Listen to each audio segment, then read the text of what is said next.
এই ঘরকে কেন্দ্র করে পার্লামেন্টে যখন ওই কথায় আওয়াজ এলো, কংগ্রেস পিরোট শুনে নেন ভালো করে, তাই মাদ্রাসাগুলো সার্ভে করার জন্য অনুমতি প্রাপ্ত হলো, যাও মাদ্রাসাগুলো সার্ভে করে এসো।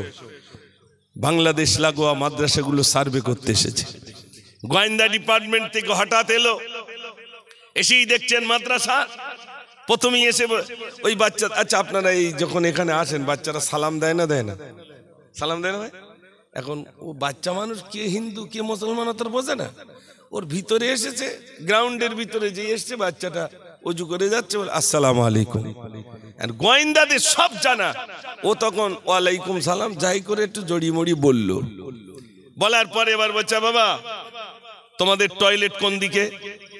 বলছে চলুন আমি নিয়ে যাচ্ছি। টয়লেটে গেছে, পেশাবখানায় গেছে, বাচ্চা এক বদনা পানি নিয়ে গেছে। এখন না ট্যাপ আছে, তখন তো ট্যাপ ট্যাপ ছিল না, এক বদনা পানি নিয়ে চিন্তা করে, জীবনে তো পেশাব করে পানি লেইনি, এবার বুঝে একটু পানি নিতে হয়। বাচ্চা পানি নিয়ে গেছে, পেশাবখানা থেকে বার হয়ে কল টানছে। বাচ্চা হচ্ছে না আমাকে দেন, আপনাকে ডান্ডা আমি টিপতে দেব না, কল আমি টেনে দেবো। বাচ্চা কলের ডান্ডা ধরে যখন টেনে দিচ্ছে, ওর নিজে মুখটা ধুচ্ছে আর ভাবছে, আমি যদি কলেজে যেতাম কেউ তেমন আচরণ করতো না, আমি যদি ইউনিভার্সিটিতে যেতাম কোনো ছেলে তো আমাকে এরকম করতো না। চিন্তা করতে করতে মুখটা ধুয়ে যেই নিয়েছে, বাচ্চাটি ছুটে মাদ্রাসায় গিয়ে একটা গামছা এনেছে, এই নেন হাত মুখ মুছে নেন। একটু জোরে বলুন না সুবহানাল্লাহ। আদর্শ দেখছে, হাই রে সন্ত্রাসী দেখতে এলাম, জীবনে প্রস্রাব ফিরে পানি নেই নাই, আজ ওই বাচ্চাটা পানি নিয়ে গেল। কলে মুখ ধুতে এলাম, কলের ডান্ডাটা টিপে দিচ্ছে আমাকে মুখ ধোয়ার জন্য, আমার মুখে পানি হাতে পানি বলে মাদ্রাসা থেকে একটা গামছা এনে আমাকে হাত মুখ মোছার জন্য দিচ্ছে। আমি সন্ত্রাসী দেখতে এসেছিলাম, আসলে এখানে সন্ত্রাসী নয়, এখানে জঙ্গি নয়। আমার আজ থেকে সাক্ষী দিলাম, এখানে জঙ্গি আর সন্ত্রাসী প্রশিক্ষণ দেওয়া হয় না, এখানে মানুষের মতো মানুষ তৈরি করার কারখানা তৈরি হয়েছে। একটু জোরে বলুন না সুবহানাল্লাহ। মাদ্রাসা জঙ্গি তারা নিজেরাই স্যালুট দিয়েছে।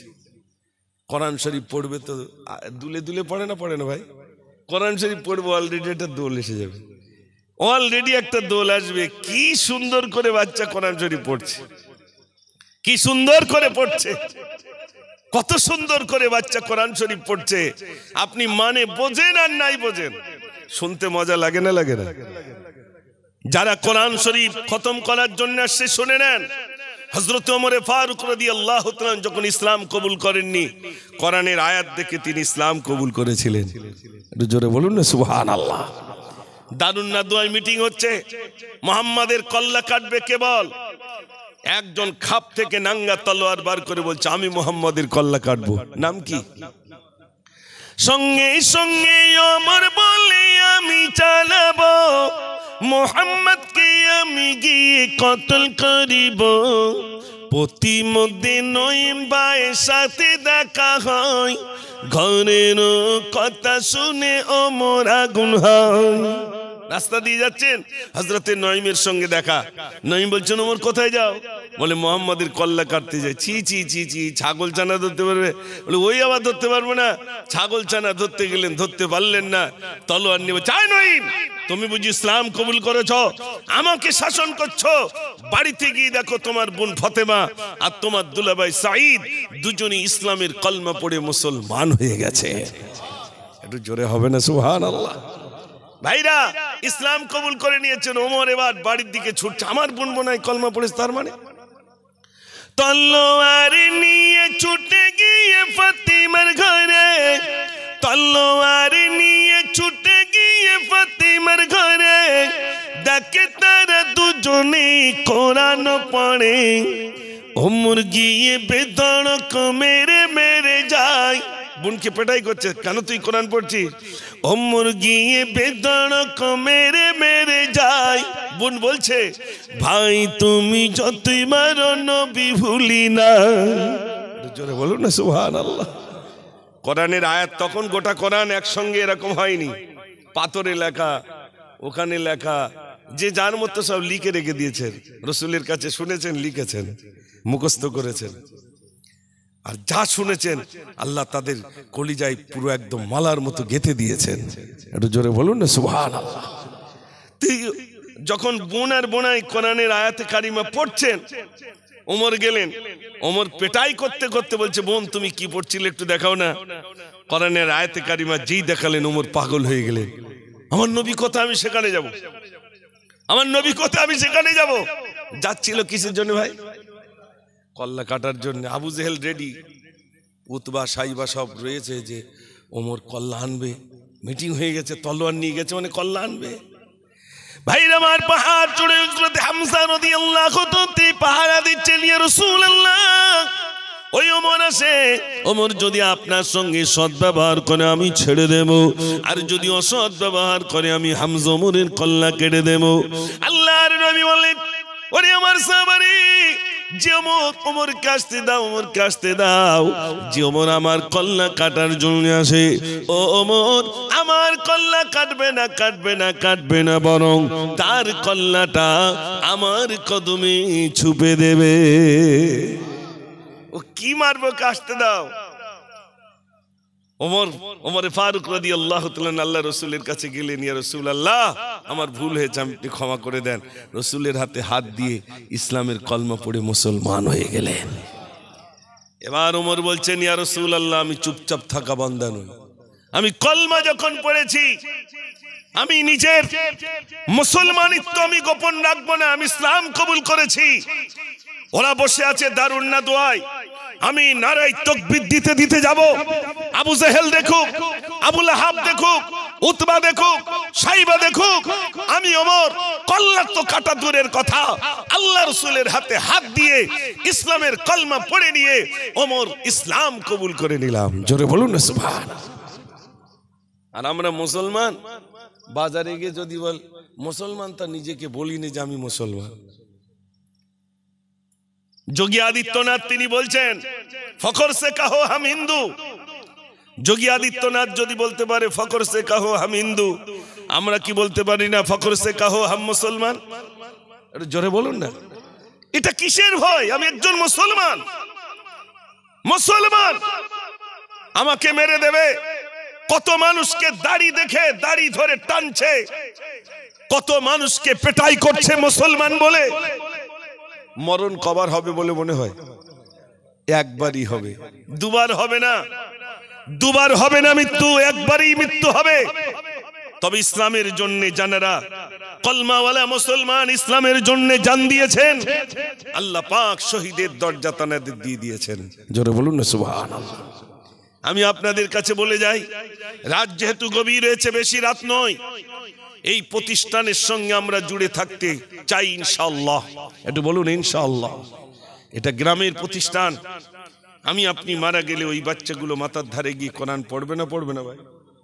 আচ্ছা বলুন তো, আমরা বেঁচে থাকতে, আচ্ছা এখানে যারা আছি সত্যি কথা বলেন, কোনদিন এরা মনে হয়েছে যে আজকে একটু কোরআন শরীফ শুনে আসি? হ্যাঁ না বলেন না? এরা মনে হয় যে মাদ্রাসায় একটু কোরআন শরীফ শুনে আসি? মনে হয়, কিন্তু কোনোদিন আসতে পারিনি। আসেন মাশাআল্লাহ, একজন শোনা গেছে যে অন্তত এসে কোরআন শরীফ শোনে। আমরা তো সব মরে যাওয়ার পরে শুনি, মরে যাওয়ার পরে এবার মাথার ধারে গিয়ে মাদ্রাসাতে 10টা ছেলে লেসু একটু মাথার ধারে পড়ুক। ফারিস্তারা বলতে তো আর শুনগে লাভ নেই, বেঁচে থাকতে কোনোদিন একটু শুনিনি, চোখে দেখিনি, তো ওর শুনগে লাভ কি? ঠিক বলছি না ভুল বলছি? মরে যাওয়ার পরে ছাড়া কোরআন শুনলো না, বেঁচে থাকতে কোরআন কেমন তাও দেখলো না। ঠিক মরে যাওয়ার পরে যে বাচ্চাগুলোকে আমরা বলতাম সন্ত্রাসী, যে বাচ্চাগুলোকে আমরা তুচ্ছ তাচ্ছিল্যের সহিত দেখতাম, যে বাচ্চাগুলোকে ফকির বলতাম, দুপুরবেলা একটু কালেকশনে, এই খোকা তা তোরা কি শুধু জ্বালাতিয়েছিস গ্রামে? এরা বলে না ভাই? ইস, বাচ্চাগুলোকে বলে, ও ভাই আমরা তো একসময় থলিয়া হুজুর হাতে ধরিয়ে দিলে যা, মাদ্রাসা চলে না। একদিন বোর্ডিংয়ে তরকারি পুকুরি মানে সবজি ধুচ্ছে, তা সেই দিনই গুনে দেখি 32 রকম সবজি, 32 রকম। পাশে হাট ছিল, তো এই হাট কালেকশন হতো, তো এই যারা সবজি নিয়ে যায়, এই সবজি কিছু ভালো থাকে আর মাছ পাশে কিন্তু দেখুন পোকা লাগাটা সব রেখে দেয়, দেয় না ভাই? ওগুলো কি বিক্রি করার জন্যে?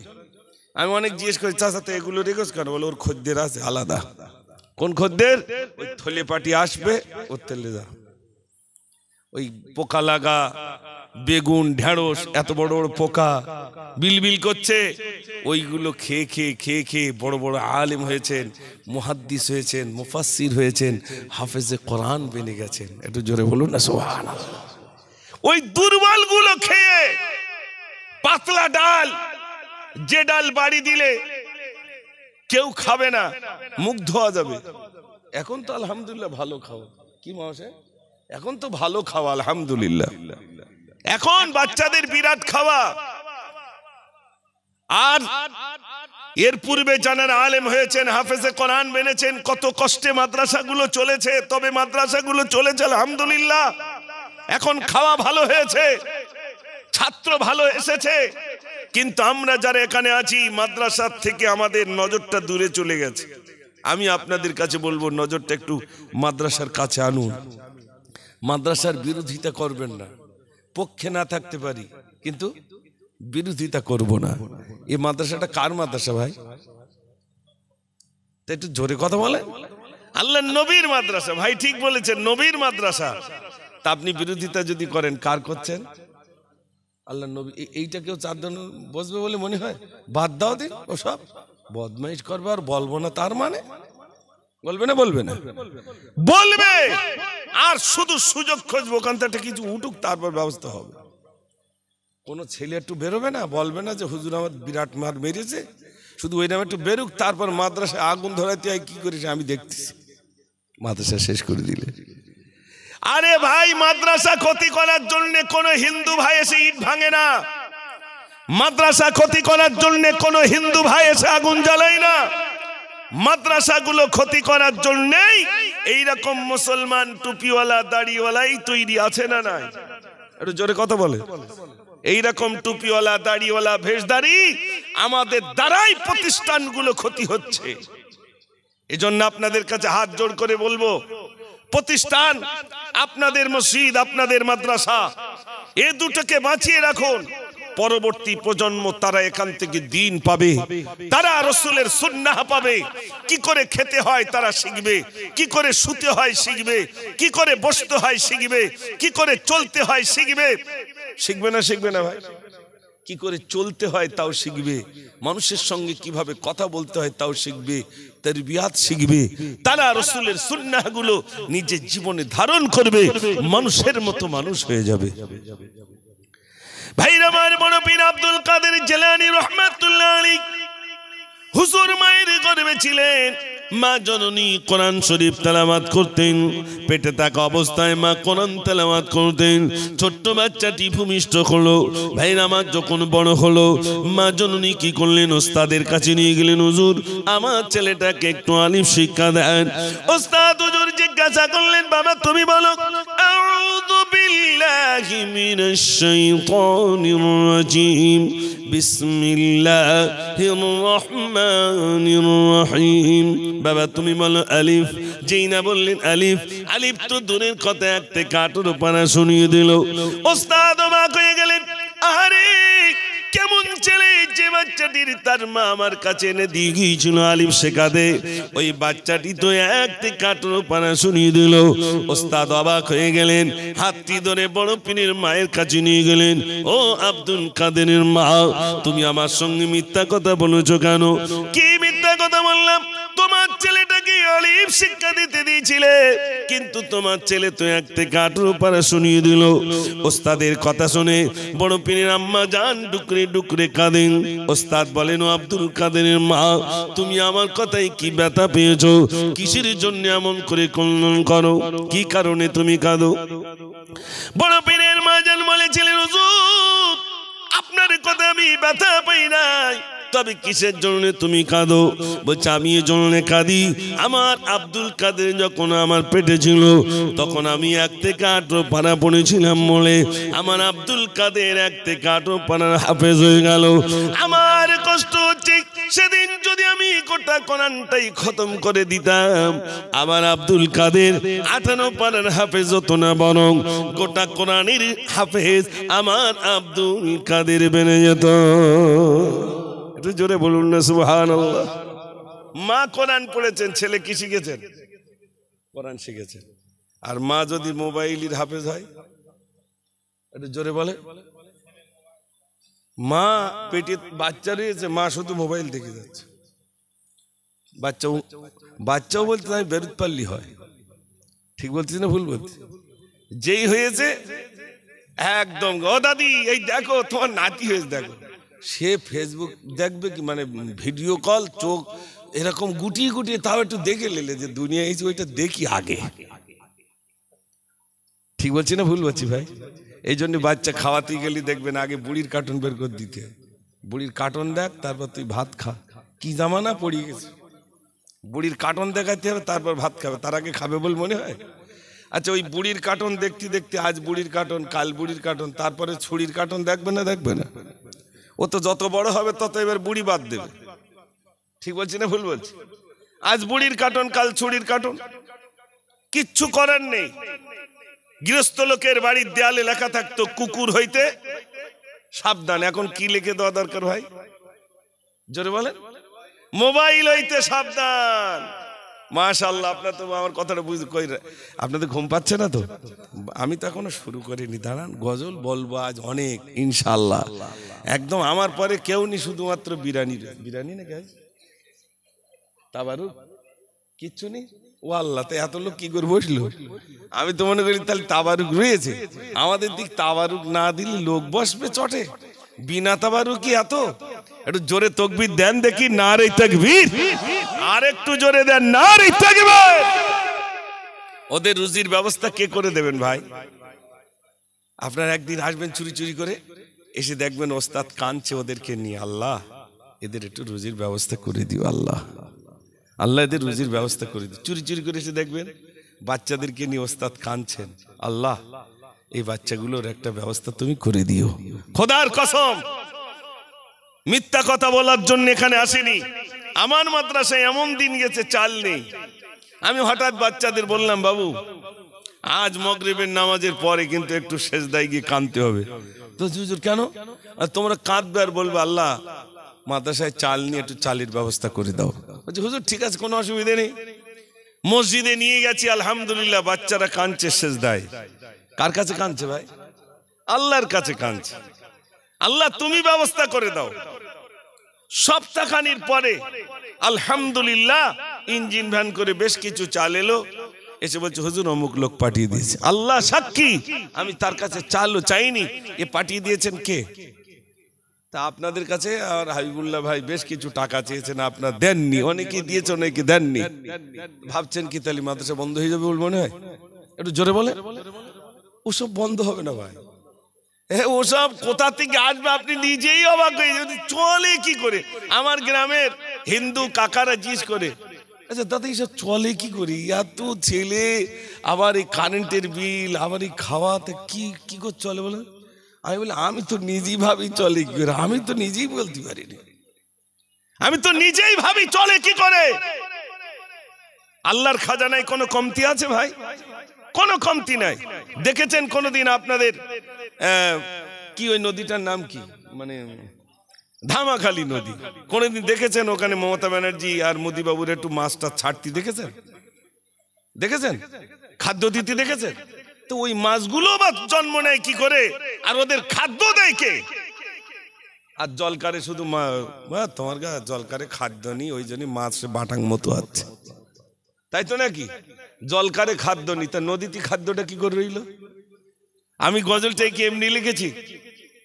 ও গো আল্লাহ আহাদ, আমি তুলি দুটি হাত, তোমার সৃষ্টির দেব দুটি ভাত, কবুল করো খোদা মোর মোনাজাত, আমি সুলাইমান করব দাওয়াত।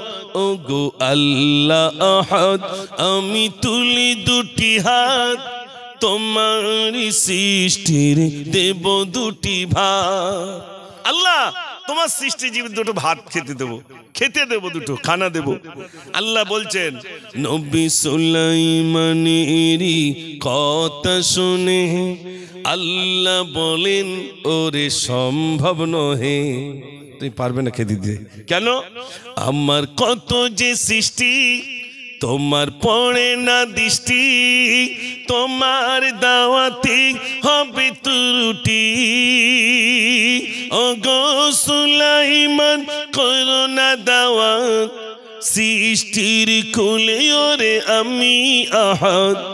তুই পারবে না খেতে দিতে। নবী সুলাইমান বলছে, আল্লাহ 70টা উট শুধু সিন্ধুকে চাবি বই নিয়ে যায়, এত টাকা আমি একটা সাজ খেতে দিতে পারবো না? এক বেলা, হয় দুপুর বেলা না রাতের বেলা। আল্লাহ বলছে পারবে না। বারবার বলে আল্লাহ এক সাজের অনুমতি দিয়েছেন। অনুমতি সুলাইমান তোমায় দিলাম, খানা পাকাও তুমি যাবে মেহমান। সমুদ্রের পাশে বিরাট ময়দান, তক্তে উড়িতেছে নবী সুলাইমান। তক্তায় ভাসছে, রান্না বান্না সব কেমন হচ্ছে না হচ্ছে। 6 মাস ধরে সব রান্না বান্না হচ্ছে, সব জেনেরা রান্না করছে।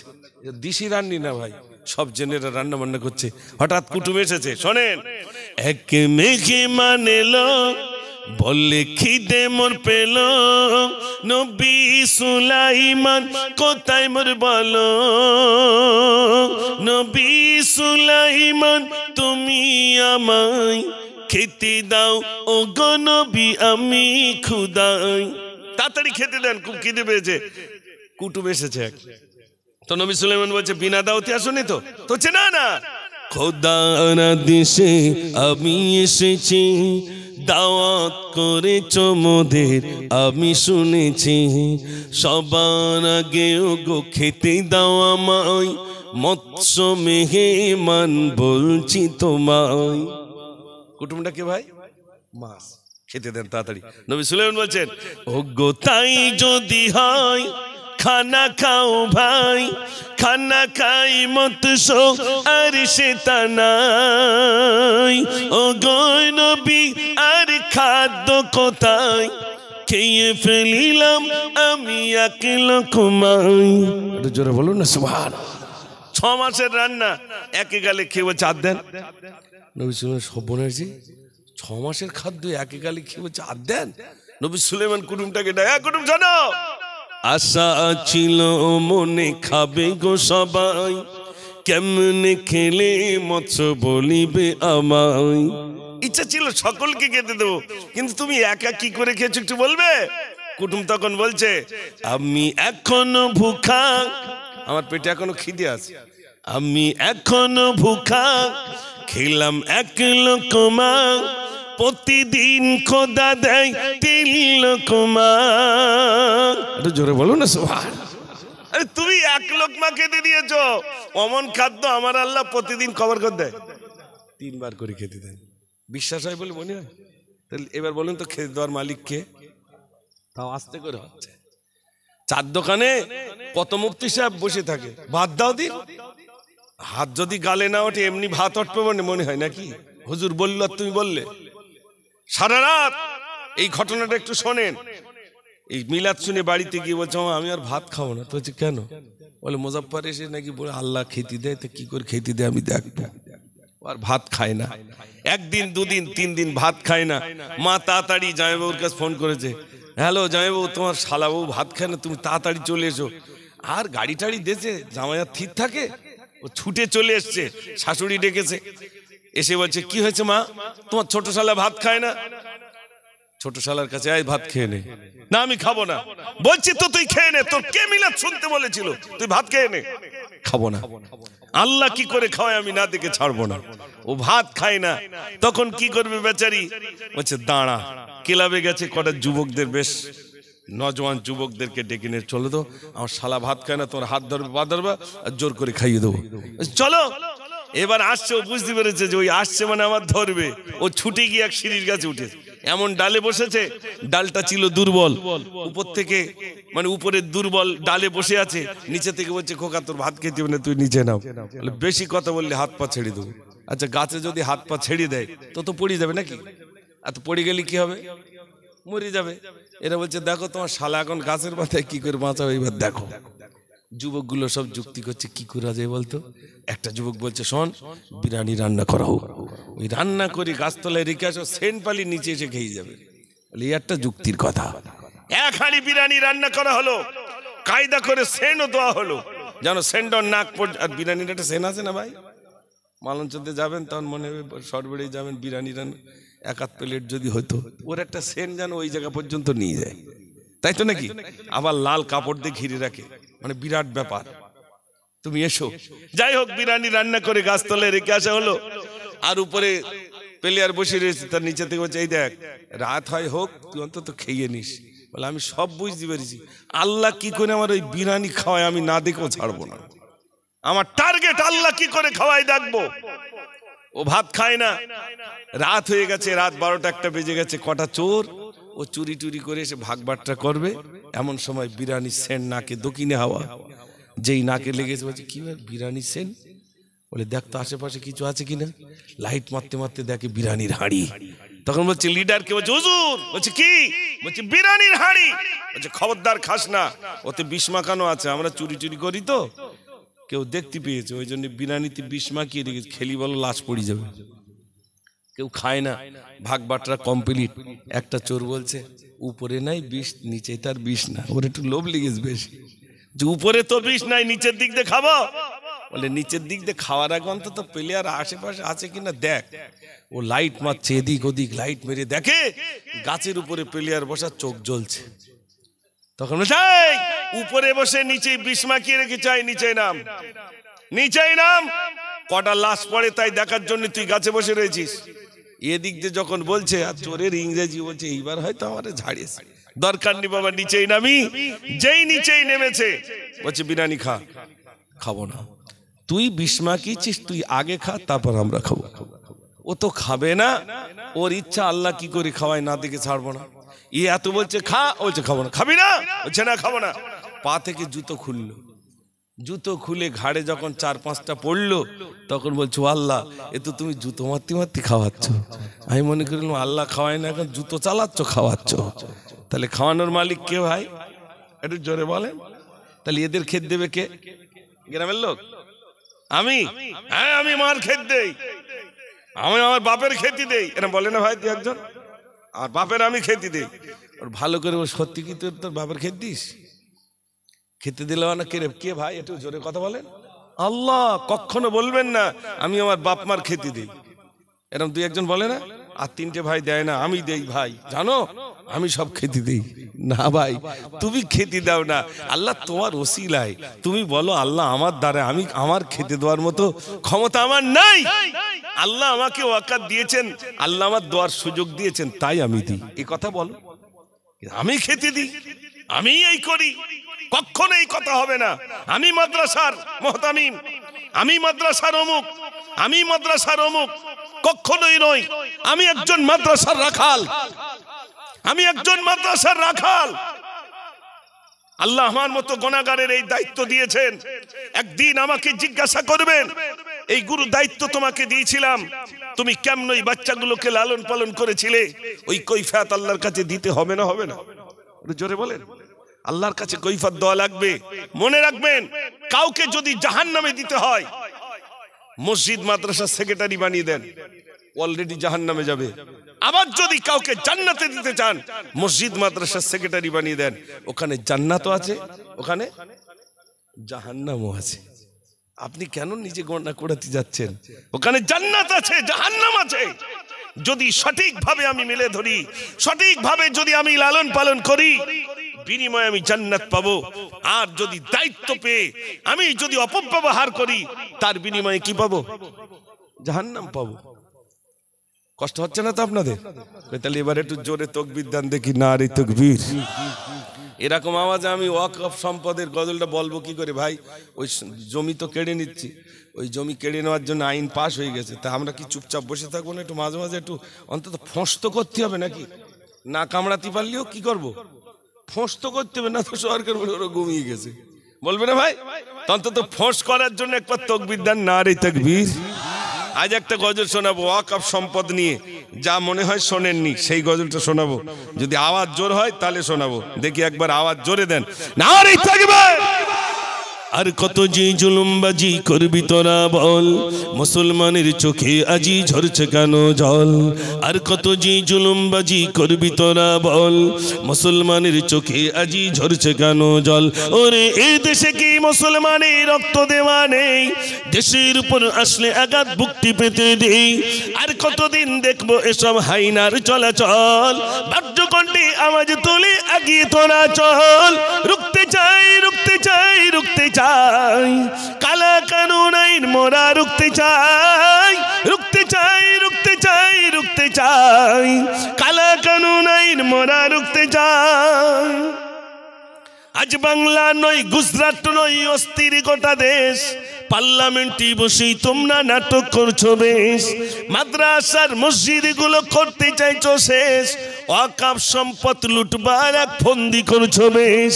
ইংরেজদের বর্বরতা হার মানিয়েছে আজ, মুসলিম তুমি ঘুমিয়ে কেন গর্জে ওঠো আজ। ওই চাওলা গয়ে দেশ চালালে এমনটি তো হয়, সাম্প্রদায়িক দাঙ্গা বাঁধিয়ে রাজ করতে চাই। রুখতে চাই রুখতে চাই রুখতে চাই, কালা কানুন আইন মোরা রুখতে চাই। নারে তাকবীর। আওয়াজ এখনো জোর হয় না, আমি কত জোরে বলছি গায়ে ঘাম এসে, অন্তত এরকম একটা জোরে আল্লাহু আকবার বলেন। এখান থেকে প্র্যাকটিস না করে নিলে তো ওই শহীদ মিনার ব্রিগেডে কি করে গিয়ে সেখানে বলবে, তো অন্তত একটু আল্লাহু আকবার জোরে দেন। নারে তাকবীর নারে তাকবীর। মাশাআল্লাহ, আল্লাহর নাম নেবেন, বিশ্বাস করুন এটাকে কেন্দ্র করে এখন বিরাট পরিকল্পনা, বিরাট পরিকল্পনা। ইদানিং এক টাকলা দেখলাম বলল নারায়ে তাকবীর আল্লাহু আকবার, 26-এর পরে কি করে নারায়ে তাকবীর আল্লাহু আকবার বলে আমরা দেখে নেব, বলছে না ভাই? আচ্ছা আপনারা বলুন, এই আল্লাহু আকবার কেউ কেড়ে নিতে পারবে? কেউ পারবে? ফেরাউন চেষ্টা করেছিল আসিয়াকে, আসিয়া তুই আমাকে আল্লাহ বল। আসিয়া বলে স্বামী গো, স্বামীর মর্যাদা দিলাম তোমাকে, কখনো আমি আল্লাহ বলে ডাকতে পারি না। ফেরাউন বারে বারে বলে আসিয়া একবারের জন্য তুই আমাকে আল্লাহ বল। আসিয়া বলে স্বামী গো, আমি কখনোই তোমাকে আল্লাহ বলে ডাকতে পারি না, স্বামীর মর্যাদা দিলাম। আমি যারা আল্লাহ বলি, আমাকে আর তোমাকে যিনি সৃষ্টি করেছেন তিনি হলেন আমার আল্লাহ। একটু জোরে বলুন না সুবহানাল্লাহ। ভাইরা আমার, ফেরাউন রেগে গেল। আসিয়া রে, মান সম্মানের ব্যাপার, সময় আমাকে আল্লাহ বলে, তুই একটা বার আমাকে আল্লাহ বলে ডাক। আসিয়া বলে স্বামী গো, কখনোই তোমাকে আল্লাহ বলে ডাকতে পারি না। ফেরাউন কি করলো? আসিয়ার পায়ে দড়ি বেঁধে দিল, ঘোড়ার পায়ে দড়ি বেঁধে দিল।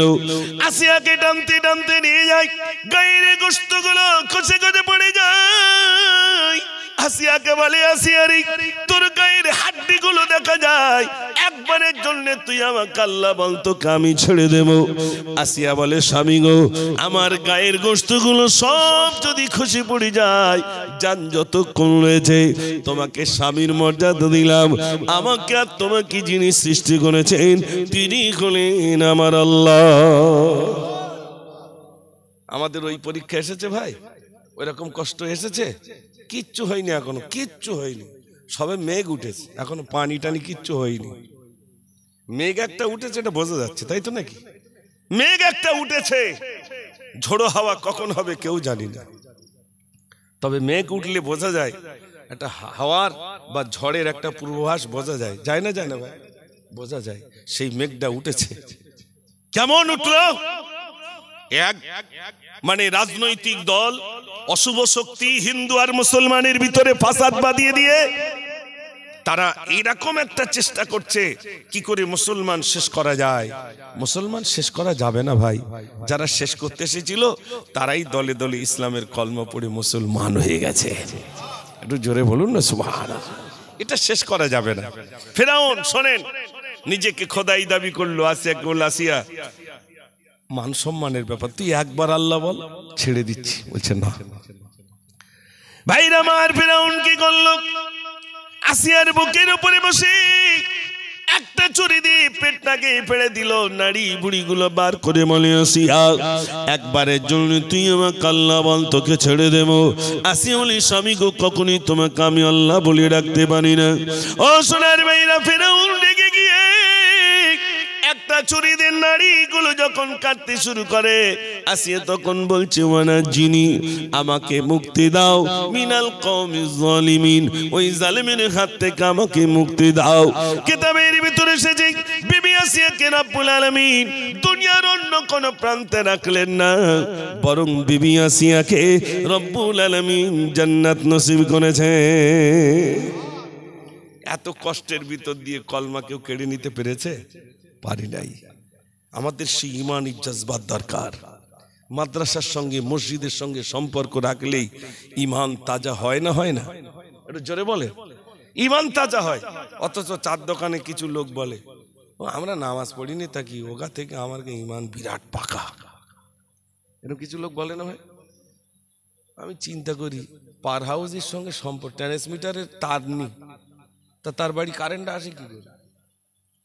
বলে ট্রান্সমিটার মানে মসজিদ মাদ্রাসা, এর সঙ্গে কোনো তার যুক্ত নেই, তাহলে আমার ঈমানটা পাকা হয় কি করে? আমার বাড়ি তো কোনো মানে লাইট জ্বলবে না, তাহলে কি করে বলি ওরা নামাজ পড়লে কি হবে? ওদের ঈমান কাঁচা আর আমার ঈমান পাকা। যে জিনিসে পাকা হয় সেই জিনিসটাই তো আমার ভিতরে নাই। আমি আপনাদের কাছে হাত জোড় করছি, বিশ্বাস করুন, মাদ্রাসা আর মসজিদ আল্লাহর ঘর, রাসূলের ঘর, এই দুটো দেখবার দায়িত্ব আমাদের আছে না? নাই? আজও পর্যন্ত মসজিদে নববী শরীফে হেফজখানা আছে, প্রত্যেকটা পিলিয়ারে একটা করে হাফেজ সাহেব বসা। মসজিদে নববী শরীফে প্রত্যেকটা পিলিয়ারে একটা করে হাফেজ সাহেব বসা। যদি ওমরায় যান দেখতে পাবেন, হজের সময় থাকে না। আর হজের সময় থাকে যখন হজের একেবারে শেষ লগ্নে, যখন হজ হয়ে যায় 20 দিন 25 দিন হয়ে যায়, যখন মসজিদে নববী শরীফ একটু খালি খালি হয়, তখন ওই আসর থেকে প্রায় এশা পর্যন্ত বিভিন্ন জায়গা থেকে বাচ্চারা এসে ওই ঠিক যে ওস্তাদের কাছে যে বাচ্চা পড়বে 10 জন 12 জন করে এক একজন ওস্তাদ নিয়ে বসে আছে। আজ পর্যন্ত রাসূল করিম সাল্লাল্লাহু আলাইহি সাল্লাম যেমনি ভাবে তিনি সাহাবাদেরকে নসিহত করতেন, তেলাওয়াত শোনাতেন, যেভাবে তানার কাছে মানে সাহাবায়ে কেরাম আজমাইনগণ শিক্ষা গ্রহণ করেছেন, সেই মসজিদে নববী শরীফে আজ পর্যন্ত হাফেজে কোরআন আলেম হওয়ার কারখানা বেনে রয়েছে। একটু জোরে বলুন না সুবহানাল্লাহ। আমি আপনাদের কাছে বলবো, মাদ্রাসাকে আমাকে রাত বেশি হয়ে যাচ্ছে নাকি, ছেড়ে দেবো নাকি? 1টা বেজে গেছে, বেশি রাত করে কি হবে? দোয়া করে দিই নাকি? আরেকটু হবে? কয়েকবার দরুদ শরীফ পড়েন, আল্লাহুম্মা সাল্লি আলা, সবাই পড়েন, মাওলানা মুহাম্মদ ওয়া আলা আলি সাইয়্যিদিনা।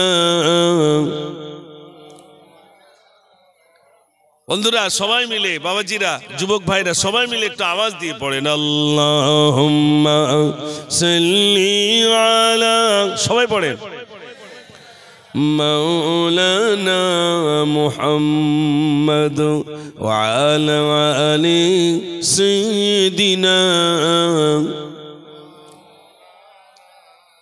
একবার জোরে তাকবীর দিয়ে ঘুমের জড়তাটা একটু দূর করেন দেখি, নারে তাকবীর।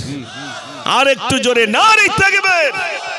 আমি আপনারা যুবক তো কি আছে, বিশ্বাস করুন, নিয়ত করুন, মরণের আগে কোরআন শিখে মরতে চাই ইনশাআল্লাহ। কোরআন শিখে মরব। আমি একজন কোরআনের ছাত্র হতে চাই। বয়স হয়েছে তো কি আছে, কোরআন শরীফ শিখতে শিখতে মরণ হোক। কোরআন শরীফের সঙ্গে সম্পর্ক রাখি। কোরআনের একটি হক আছে, দৈনন্দিন 100 আয়াত আপনাকে তেলাওয়াত করা লাগবে। যদি তাও না পারেন, সেদিন এই কোরআন আমার বিরুদ্ধে আল্লাহর কাছে গর্জে উঠবে। ভাবছেন কি? কোরআনের সঙ্গে একটু সম্পর্ক রাখুন। আল্লাহর কালাম, কালামুল্লাহ। আল্লাহর নবী সাল্লাল্লাহু আলাইহি সাল্লামকে আল্লাহ পাক দিয়েছেন কালামুল্লাহ, অন্যান্য নবীদেরকে দিয়েছেন কিতাবুল্লাহ, আল্লাহর কিতাব। আর আমার আপনার নবীকে দিয়েছেন কালামুল্লাহ, আল্লাহর কালাম, আল্লাহর কথা। একটু জোরে বলুন না সুবহানাল্লাহ।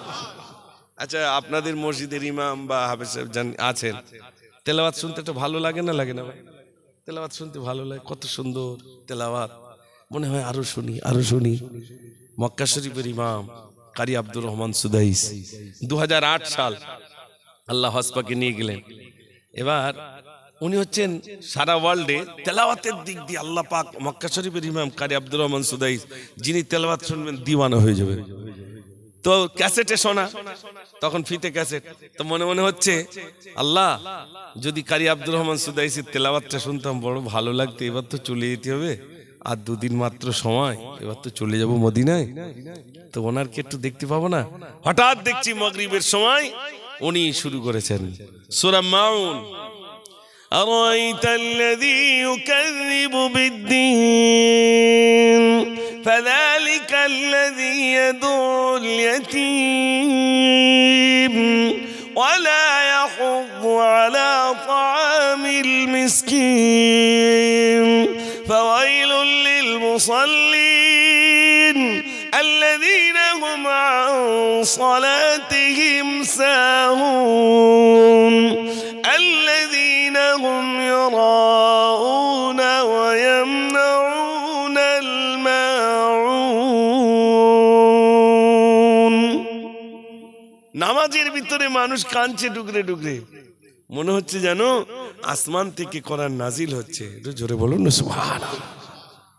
তো মক্কা শরীফের ইমাম সাহেবের তেলাওয়াতে যদি মানুষের চোখে পানি আসে, আর কিয়ামতের দিন যেদিন জান্নাতীরা জান্নাতে যাবে, জাহান্নামীরা জাহান্নামে যাবে, জান্নাতীদের জন্য আল্লাহ পাক একটা বিরাট স্টেজের ইন্তজাম করবেন। ফেরেশতারা বলবেন আল্লাহ কি দিয়ে স্টেজ বানাবো? আল্লাহ বলবেন আমার নূর দিয়ে স্টেজ বানাও, নূর দিয়ে স্টেজ বানানো হয়ে যাবে। ফেরেশতারা বলবেন আল্লাহ সভাপতিত্ব কে করবেন? আল্লাহ পাক বলবেন আমি নিজেই সভাপতিত্ব করব। ভাইরা আমার, বক্তা আমাদের দুনিয়ার বক্তা নয়, সেদিন বক্তা দেখবেন 1,24,000 পয়গম্বর সকল নবী রাসূলগণ স্টেজে বসা। ভাইরা আমার, আপনারা লাইটিং এর ব্যবস্থা করেছেন, জান্নাতে লাইটিং এর প্রয়োজন হবে। ফেরেশতারা বলবেন আল্লাহ জান্নাতে তো লাইটিং এর প্রয়োজন।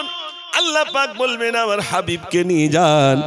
আল্লাহর নবী সাল্লাল্লাহু আলাইহি ওয়াসাল্লাম কেনে শুধু স্টেজে বসানো হবে, তারা নুরানি চারাতি নুরানি জ্যোতিতে দেখা যাবে, গোটা জান্নাতটা লাইটিং মেনে যাবে। একটু জোরে বলুন না সুবহানাল্লাহ। আল্লাহ রাসূলের চেহারায় জ্যোতি আছে না নাই? আমি একটা গজল আমার জীবনের প্রথম গজলটা লিখেছিলাম এই রকম, পূর্ণিমারি চাঁদ জলে মায়া মিনারি কোলে। মামিনা বলছেন যেন পূর্ণিমার চাঁদ যেন আমার কোলে ধরা দিয়েছে, এত সুন্দর চেহারা রাসূল করিম সাল্লাল্লাহু আলাইহি সাল্লামের। একটু জোরে বলুন না সুবহানাল্লাহ। যে চেহারা দেখে মানুষ দিওয়ানা হয়ে গেছে, যে চেহারা দেখে রাসূল যখন পেটে ছিলেন, মা আমিনা যে ঘরে গোসল করতেন ওই ঘরে আব্দুল মুত্তালিব এবং তানার স্ত্রী ওই গোসলখানায় ঢুকতে পারতেন না, এত খুশবু এত খুশবু। একদিন আব্দুল মুত্তালিবের কাছে সংবাদ আসছে তোমার ছেলে মারা গেছে, তা তোমার ওই বৌমা রাস্তা দিয়ে যায়, আর সেই যুগে ছিল যার স্বামী মারা যাবে সে আতর টাতর মাখতে পারবে না, মানে খুশবু জাতীয় জিনিস মাখতে পারবে না। কিন্তু মা আমিনা যখন রাস্তা দিয়ে যেতেন বা পানি আনতে যেতেন, এত খুশবু বার হয়, মহিলারা সব অবাক হয়ে যায়, এর বিয়ের এর স্বামী মারা গেছে কিন্তু ওর আতর মাখে কেন? এটা একটা যেন কলঙ্ক। আব্দুল মুত্তালিবের কাছে সংবাদ এলো, আব্দুল মুত্তালিব বলেন আমিনা, ও আমিনা শোনো শোনো, আমাদের একটাই কথা, অন্তত আমাদের এই কথাটা তুমি মেনে নাও। তুমি যা আতর মাখো এটা মান সম্মানের ব্যাপার, তোমার গায়ে খুশবু বার হয়, মানুষ সময় আমার কাছে বলে আমি মুখ দেখাতে পারি না, সকল মহিলা তোমার বিরুদ্ধে বলে। তুমি তো জানো কুরাইশ বংশে যার স্বামী মারা যায় আতর জাতীয় খুশবু জাতীয় কিছুই মাখতে পারে না, তুমি কেন বা এমন করে মাখো? মা আমিনা বলেছিলেন আব্বা জান, আমার খুশবু মাখতে কই না, আমার খুশবু মাখতে কই না, আমার শরীর দিয়ে যে ঘ্রাণটা বানোয়, আমার পেটে যে বাচ্চাটি রয়েছে ওই বাচ্চাটার বদৌলতে আমি যেখানেই যাই আমার শরীর থেকে সেখান থেকে খুশবু বার হয়। একটু জোরে বলুন না সুবহানাল্লাহ। মা আমিনা বলেন আমি যদি থুতু বলি থুতুতে খুশবু আসে। একটু জোরে বলবেন না সুবহানাল্লাহ। পেটে কে রয়েছেন? আল্লাহ রসুল রয়েছেন। মা আমিনা ওই কুয়ায় গেলে, কুয়ার ধারে গেলে কুয়ার পানি নিচে থাকে তো ভাই, মামিনা গেলে কুয়ার পানি নিচে থাকে না, কুয়ার পানি উঁচু হয়ে যায়। মামিনা সুস্থভাবে কাটিয়ে নিয়ে চলে আসে। একটু জোরে বলুন না সুবহানাল্লাহ। এটা কার বদৌলতে হয়েছে? আল্লাহ রসুল পেটে রয়েছে। আহা, সারা বিশ্বের নেতা বাদশাহ আসেন, আল্লাহ রসুল পেটে রয়েছেন। মামিনার কষ্ট কিসের? কুয়ার ধারে গেছেন, কুয়ার পানি উঁচু হয়ে গেছে। আহ, সুবহানাল্লাহ বলে আমরা শেষ করতে পারবো বলে মনে হয়? একটু জোরে বলুন না সুবহানাল্লাহ। ও সোনার ভাইরা আমার, শুধু মুখের জ্যোতির কথা আপনাদের কাছে বলতে যে আমি এদিকে এসেছিলাম। শোনেন ভাইরা আমার, এমন সময় সাহাবারা ফারিস্তারা বললেন, আল্লাহ কি দিয়ে আমরা লাইটিং বানাবো? আল্লাহ পাক বললেন, আমার হাবিবকে নিয়ে যান। আল্লাহর নবী সাল্লাল্লাহু আলাইহি সাল্লামকে নিয়ে স্টেজে বসানো হলো। তার নূরানি চারাতে গোটা জান্নাত লাইটিং হয়ে গেল। ও সোনার ভাইরা আমার, এরপরে সর্বপ্রথম আল্লাহ রাব্বুল আলামিন দাউদ নবীকে বলবেন, দাউদ তুমি তেলাওয়াত করো। সব থেকে পৃথিবীতে যত নবী এসেছেন, গলার কণ্ঠস্বর দাউদ আলাইহিস সালাতু ওয়াসসালাম আল্লাহ বেশি দিয়েছিলেন। এত কণ্ঠস্বর দাউদ নবী তেলাওয়াত করা শুরু করলেন, জবুর তেলাওয়াত করতে শুরু করলেন। জান্নাতীরা সামনে সবাই বসা। এবার স্টেজে যখন জবুর তেলাওয়াত শুরু হয়ে গেল, স্টেজে যত নবীগণ রয়েছেন কাটা মুরগির মতো ছটপট করেন। আর জান্নাতীরা যারা শুনতে থাকেন, শুনতে 8 লক্ষ বছর বেহুশ হয়ে পড়ে থাকলো। 8,000 বছর বেহুশ হয়ে পড়ে থাকবে। 8,000 বছর পার হয়ে গেল। ভাইরা আমার, ফারিস্তারা এমন করে শুধু দেখতেই থাকবেন। আল্লাহ রাব্বুল আলামিন সেদিন বলবেন, ও জান্নাতীরা তোমরা কি আর শুনবে? জান্নাতীরা সেদিন বলবেন, আল্লাহ নবী করে পাগল ছিলাম, সেই নবীর মুখ থেকে একটু কোরআন তেলাওয়াত শুনবো। এখানে যারা আছেন আল্লাহ রসুলের জবান থেকে কোরআন তেলাওয়াত শোনার ইচ্ছা আছে ভাই? তাহলে ইচ্ছা থাকলে জান্নাতে যেতে হবে। জান্নাতে তার আমরা যেতে পারবো আল্লাহর যদি দয়া হয় তবে, নাকি? তো একটু আল্লাহর কাছে দোয়া তো করতে হবে, আল্লাহ তুমি জান্নাত দিও, তাহলে তো রসুলের জবান থেকে আমরা একটু কোরআন তেলাওয়াত শুনতে পাবো, নাকি ভাই? শুনতে পাবো। আল্লাহ রসুল সাল্লাল্লাহু আলাইহি ওয়াসাল্লাম সেদিন কোরআন শরীফের কোন সূরাটা তেলাওয়াত করবেন জান্নাতি? বিশ্বনবী সাল্লাল্লাহু আলাইহি ওয়াসাল্লাম জান্নাতীদের সামনে এই সূরাটি তেলাওয়াত করবেন, ইয়াসিন ওয়াল কুরআনিল হাকীম ইন্নাকা লামিনাল মুরসালিন আলা সিরাতিম মুস্তাকিম। এই সূরাটা তেলাওয়াত করবেন। এই যখন তেলাওয়াত করবেন, জানার উপরে কোরআন নাজিল হয়েছে, তিনি তেলাওয়াত করছেন, কেমন লাগবে বলে মনে? আল্লাহ রসুল মক্কা শরীফের এই চাতওয়াল, ওটাকে বলা হয় মাতাব, তো ওখানে তেলাওয়াত করছেন। সাইবা বড় একটা কাফের আবু জেহেলকে বলছে, আবু জেহেল আমি গিয়েছি শুনতে, জানো, পিছনে দাঁড়িয়ে শুনছি মুহাম্মদ সাল্লাল্লাহু আলাইহি ওয়াসাল্লাম যেটা তেলাওয়াত করছে আমার মনে হয় ওটা ওনার বানানো না, ওটা একটা ঐশী গ্রন্থ হবে। আবু জেহেল বলছে, আমিও মানি এটা ঐশী গ্রন্থ হবে, কিন্তু মানলি তো চিয়ার থাকে না। বুঝতে পারেন ভাই? দেখছি আমি যদি মেনে নিই তাহলে চিয়ার থাকবে না, এই জন্য আমি মানি না। আমি জানি ওটা ঐশী গ্রন্থ, কিন্তু আমি মানি না শুধু চিয়ার দখলের জন্য। আজও পর্যন্ত তারা জানে হিন্দুস্তানের বুকে কেন, সারা ওয়ার্ল্ডের বুকে কোরআন রিসার্চ করেছেন, গবেষণা করেছেন, কোরআন দেখেছেন, মানুষ কোরআনের আঙ্গিনা এসেছেন, ইসলামের কলমা পড়ে মুসলমান হয়ে গেছে। একটু জোরে বলুন না সুবহানাল্লাহ। কোরআন শুনেছেন, কোরআনের আওয়াজ কানে গেছে, ইসলাম কবুল করেছেন। কোরআন শরীফ এমন একটি গ্রন্থ, পবিত্র গ্রন্থ, যে গ্রন্থ আপনি শুধু মানে মতলব না জেনেও যদি ধীরে ধীরে পড়েন পদ্মর মতো লাগবে। কবিতা যেরকম, এই দেখেন একটা ছোট্ট সূরা বলি, ওই কোরআন শরীফের একেবারে 114 নম্বর সূরাটা, কুল আউযু বিরাব্বিন নাস, লাস্টে কিবার হলো দন্তস্ব তো ভাই, নাস, তারপরে মালিকিন নাস ইলাহিন নাস মিন শাররিল ওয়াসওয়াসিল খান্নাস الذي يوسوس في صدور الناس من الجنة والناس জোরে বলুন না সুবহানাল্লাহ। যে সূরাটা পড়বেন কবিতার মতো বানানো, যত আপনি অবাক হয়ে যাবেন, অবাক হয়ে যাবেন, এত সুন্দর। যে সূরাটা তেলাওয়াত করবেন ধীরে ধীরে পড়লে পদ্মের মতো লাগবে। এত মজা, এত মজা, এত মজা পৃথিবীর আর কোন গ্রন্থে, জোরে বলেন, নাই। সেই গ্রন্থ আমরা জানি না। ওখানে তো ছেলেরা পড়ছে আলহামদুলিল্লাহ, ওরা তো তৈরি হচ্ছে। অনেক অনেক বাপ আছে ভাই, গরিব মানুষ, কিচ্ছু জানে না, এসে কাঁদে আর বলে হুজুর আমি কোরআন শরীফ জানি না কিচ্ছু, আমার ছেলেটা যদি কোরআনের হাফেজ হয় তাহলে আমার কিচ্ছু নেই, আমার কিচ্ছু দরকার নেই, আমার জমি জায়গা ঘর বাড়ি আমার কিচ্ছু দরকার নেই, আমার ছেলেটা একটু হাফেজ হবে, আমি মরে যাওয়ার পরে আমার ছেলেটা একটু কবরের পাশে গিয়ে একটু কোরআন পড়বে, এই আশায় বাচ্চাটাকে আমি হাফেজখানায় দিয়েছি। এরকম লোক থাকে না, থাকে না ভাই? কিচ্ছু জানে না, অথচ বাচ্চাটাকে দিয়েছে মাদ্রাসায়। আমার ছেলেটা একটু কি সুন্দর হবে, ফুটফুটে বাচ্চা হবে, যে বাচ্চাটা একটু কোরআন শরীফ শিখবে, রাসূলের সুন্নাহগুলো তার নিজের জীবনে ধারণ করবে। বাপ মার এই আশা থাকে না, থাকে না ভাই? অনেক মানুষ আছেন বাচ্চা জন্মগ্রহণ করার সাথে সাথে, পেটে আসার সাথে সাথে বাপ মা ওয়াদা করেন, আল্লাহ তুমি ছেলে দাও আর মেয়ে দাও কোরআন শেখাবো, যদি ছেলে দাও হাফেজ করাবো, যদি ছেলে দাও মাওলানা বানাবো। এরকম আছে না? না, এরকম অনেক মানুষ আছে, গরিব, কুঁড়ে ঘর। তো সেই এইরকম মাদ্রাসায় কোন ছেলেগুলো আসে? ওই গরিবের বাচ্চাগুলো, গরিব দুস্থ অসহায়, তাদের ছেলেগুলো এরকম মাদ্রাসায় আসে। তাই আমি আপনাদের কাছে বলবো ভাই, দোয়া করার আগে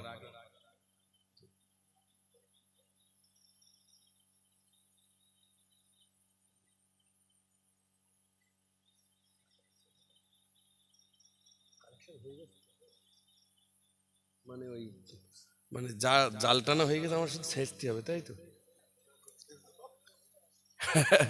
জাল টানা হয়ে গেছে, এবার শুধু আমার ছেঁচা কাজ। কত টাকা হয়েছে শুনে একটু? হ্যাঁ, সকালের দিকে হবে। আচ্ছা আচ্ছা, দেবে দেবে, মানুষ দেবে না মানে? মাদ্রাসায় দেবে না তো কত দেয়? হঠাৎ করে কেউ দেয়? আস্তে আস্তে আস্তে আস্তে দেবে ইনশাআল্লাহ। এখানে যারা আছে সবাই যে দিয়েছে তা না, সবাই জানে মুজাফফরপুকুর ছেঁচা লোক, তার মানে জলকার ছেঁচে ফেলি। আপনাদের দিকে জলকার আছে, যা 200-500 টাকা নেবো, দোয়া করে দেবো, বেশি রাত নয়। এই যে আমাদের দিকে তো কটা পর্যন্ত, খুব জোর 12টা-1টা এরকম হয়তো, তাই তো? আর আপনি চলে যান নামখানা, কাকদ্বীপ, ডাউন হাবড়া, সকালবেলা আর একটা বক্তা থাকে। ফজরের নামাজ, যে ফজরের সময় উঠবে তার ফজরের নামাজ পড়াইতে হবে, নামাজ পড়ে আবার 1 ঘন্টা চালাতে হবে, তারপরে আর একটা বক্তা থাকবে। এই রকম সিস্টেম। এক জায়গায় জলসায় গেছি, গিয়ে দেখি 6টা লোক বসে রয়েছে, আর লোক নেই। 6টা লোক 6টা খুঁটিতে হেলান দিয়ে বসে রয়েছে আর হাই তুলতেছে। আমি বুঝতে পারছি সেলাইন যাবে না। আর রুগী দেখলি বোঝা যায় না ভাই, রুগী দেখলি বোঝা যায় যে পরিস্থিতি খুব খারাপ। আমি তো এখানে এসে অবাক হয়ে যাচ্ছি, আমি এর আগেও এসছি, জমজমাট, কিন্তু সব কি হলো আমি বুঝতে পারছি না। জলকারে হয়তো চলে গেছে, আবার হয়তো কেউ শুনতে পায়নি, এরকম হয়েছে মনে হয়। আবার এরকম সমস্যা হয় হয়তো, আল্লাহ জানে কি হয়েছে না হয়েছে। তবে আমি অনুরোধ করব গায়ের মানুষদের কাছে, কাঁধে কাঁধ মিলিয়ে আসুন মাদ্রাসার দিকে। এই মাদ্রাসা আপনাদের, এই মাদ্রাসা কাদের? আপনাদের। এটা আপনাদের প্রতিষ্ঠান, এটা আপনাদেরই চালাতে হবে, এর দায়িত্ব আপনাকে নিতে হবে। প্রতিষ্ঠান আপনাদের, অতএব ভাববেন না অমুক লোক চালায় মানে তার, কখনোই না। প্রতিষ্ঠান আপনাদেরই, প্রতিষ্ঠান আপনাদেরই চালাতে হবে। বোর্ডিং চলে নাকি এখানে? বোর্ডিং চলে। 15 জন ছেলের মানে আনুমানিক প্রায় দৈনন্দিন 500-600 টাকা একটা খরচ আছে, দৈনন্দিন খরচ আছে 500-600 টাকা, তার বেশি মনে হয়। মনে করুন সকালবেলা 500 টাকা আর রাতের বেলা 500 টাকা, 1000 খানি টাকা খরচ আছে আনুমানিক। গত বছরে বেশি ছেলে ছিল। আমি আপনাদের কাছে বলি, এখন আনুমানিক যা ছেলে আছে দৈনন্দিন 1000 টাকা খরচ আছে। বাপ মা তো মারা গেছে, অনেকে দোয়া করতে পারেনি, অনেকে তাদের জন্য সবরসানি করতে পারেনি। আমি এক সাজের খাওয়া, ডাল ভাত, গোশ ভাত দিতে হবে না, গোশ ভাত দিতে হবে না। এই বাচ্চাগুলো, এতিম অসহায় বাচ্চাগুলো, দুর্বল বাচ্চাগুলো, যাদের বাপ মা গরিব অসহায়, আবার অনেক সবল রয়েছেন, ওই বাচ্চাগুলো এখানে আপনাদের মহব্বতে এসেছে, ওই বাচ্চাগুলোর এক সাঁজ খাওয়ানোর জন্য এক সাঁজ 500 টাকা, আর একদিন খাওয়ানো 1000 টাকা। একটা দিনের খাওয়া খরচ 1000 টাকা কেউ দিতে পারবেন? বলবেন যে আমি একটা দিনের খাওয়া খরচ দেবো। একটা দিনের খাওয়া খরচ 1000 টাকা। কেউ আছেন, কোনো ভাই আছেন যে আমি একদিনের খাওয়া খরচটা দেবো, অন্য কোনো খরচ দিতে হবে না, ওই বাচ্চাগুলোকে একদিন খেতে দেবেন, আল্লাহ আপনাকে সুখে রাখবেন। শোনেন,